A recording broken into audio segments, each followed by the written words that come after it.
Welcome to my channel, The Historic State. In the unforgiving wilderness, nature strips away rank, ego, and pretense. Survival becomes the only currency, skill, the only authority. Today we tell the story of a helicopter crash deep in an impenetrable jungle, and the two unlikely survivors, a decorated, arrogant captain accustomed to command, and his quiet, overlooked radio operator. He thought he was in charge. He thought his rank would save them. He was wrong. When the comforts of civilization vanished, when the rules of the military evaporated under the suffocating jungle canopy, only one of them possessed the true skills to survive. This is the saga of how the wilderness humbled a captain and revealed the hidden warrior within the woman he saw as weak. The world exploded in a screech of tearing metal, then plunged into a terrifying silence broken only by the crackling of flames and the incessant drone of the jungle. Captain Alex Thorne, a man whose entire identity was built on control and command, clawed his way out of the mangled wreckage of his Black Hawk helicopter. He was alive, disoriented, bleeding, but alive. "Report! Status report!"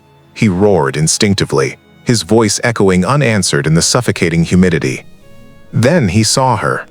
Anya Sharma, his unit's radio operator, was pulling herself free from the debris. She was quiet, almost unnervingly calm, methodically checking herself for injuries. In the chaos of the crash, she seemed like the only point of stillness. To understand the profound shift that was about to occur, you need to understand their dynamic before the crash. Captain Thorne was a rising star, decorated for bravery, but known for his abrasive arrogance and his barely concealed contempt for anyone he deemed support staff. Anya Sharma, in his eyes, was just that. The quiet comms specialist who sat in the back, relaying messages. He rarely spoke to her directly, seeing her technical skills as secondary, almost trivial, compared to his own role as pilot and commander. He never bothered to look beyond her quiet exterior, never wondered about the mind behind the microphone. He saw a shy, perhaps timid, young woman. He had no idea he was flying with a force of nature in disguise. Back in the wreckage-strewn clearing, Thorne's training kicked in. He was the commander. He was in charge. "Sharma," he barked, trying to reassert control. "Secure the perimeter. Find the emergency beacon. Inventory supplies. Move." But Anya wasn't listening in the way he expected. She was already moving, her actions driven not by his panic, but by her own assessment. She calmly pointed to a widening pool of aviation fuel, dangerously close to the smoldering engine wreckage. "Sir," she said, her voice quiet but firm, "we need to move away from the aircraft. Now. Risk of explosion is high." Thorne, annoyed at being interrupted, was about to argue, but the look in her eyes, a cold, practical certainty, stopped him. He followed her, grudgingly, away from the burning metal death trap. As the initial shock wore off and the grim reality of their situation set in, Captain Thorne tried to take command. He was the pilot, the leader. He would navigate them out. But the jungle was an alien entity, dense, disorienting. His compass seemed to spin wildly. His attempts to start a fire failed miserably in the damp environment. A deeper injury, sustained in the crash but masked by adrenaline, began to make itself known, perhaps a hairline fracture in his ankle, making every step agony. His arrogance began to fray, replaced by a growing, gnawing frustration. He was a master of the skies, but on the ground, in this green hell, he was terrifyingly inept. And then, there was Anya. The quiet radio operator transformed. She moved through the dense undergrowth, not with fear, but with a strange, almost unsettling familiarity. She identified edible roots and berries Thorne would have dismissed as poisonous. She found a source of clean water trickling from rocks he hadn't even noticed. Using skills he couldn't comprehend, she expertly started a fire using nothing but dried moss and friction. She fashioned a sturdy, waterproof shelter from branches and large leaves. She even treated his worsening ankle, not just with the meager supplies from the med kit, but with poultices made from specific jungle plants. Her touch, surprisingly gentle, yet incredibly knowledgeable. Thorne watched her, his initial annoyance slowly turning into a bewildered, grudging dependence. Where had this quiet woman learned all this? Days turned into a week. Thorne grew weaker, his injured ankles swelling, a fever setting in. Their emergency rations were gone. Rescue seemed impossible.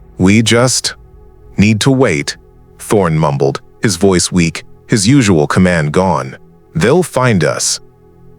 Anya, who had been scouting the perimeter, returned, her face grim. She knelt beside him, pointing to fresh, large animal tracks near their camp and a recently broken sapling. "Negative, sir," she said quietly, her voice flat, devoid of panic but filled with certainty. "We can't wait. Something large is circling us, smells the blood. We're being hunted. We move. Now." Thorne looked into her eyes, saw no fear, only a cold, practical assessment of their imminent death if they stayed. He had no choice but to trust her.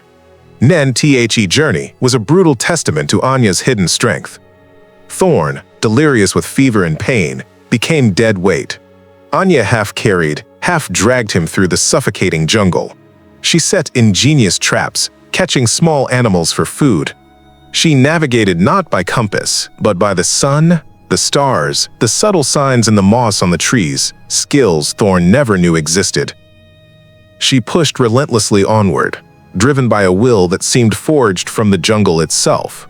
In his moments of clarity, Thorne would watch her, this quiet, unassuming woman, battling the wilderness, protecting him, keeping them both alive. The arrogance that had defined him melted away, replaced by a profound, humbling shame. He had dismissed her, mocked her, and now his very life depended on her. Then, after what felt like an eternity, they saw it, a break in the trees, the glint of sunlight on a distant river, a civilization. Anya, her mission almost complete, finally succumbed to exhaustion, collapsing near the riverbank. Thorne, seeing a rescue helicopter circling in the distance, felt a surge of adrenaline. He fumbled for the flare gun Anya had salvaged from the wreckage and meticulously kept dry. With trembling hands, using the last ounce of his strength, he fired it into the sky. Red smoke billowed, a desperate beacon of hope against the endless green. The helicopter descended, soldiers rappelling down. They rushed towards Thorne, recognizing the captain's bars on his tattered uniform. But Thorne, weak and barely able to speak, waved them away, pointing a trembling finger towards the unconscious Anya. "Her," he gasped, his voice thick with emotion and newfound respect. "Get her first. She saved us. She saved me." The rescuers exchanged surprised glances but obeyed, gently lifting Anya onto a stretcher and into the waiting chopper. Weeks later, recovering in a pristine military hospital, Captain Thorne asked to see Sergeant Sharma. She entered his room, looking as quiet and professional as ever in a clean uniform. Thorne, humbled and stripped of his arrogance, struggled to find the words. "Sharma? Anya," he began, his voice hoarse. "How? The jungle? Where did you learn to do all that? Who are you?"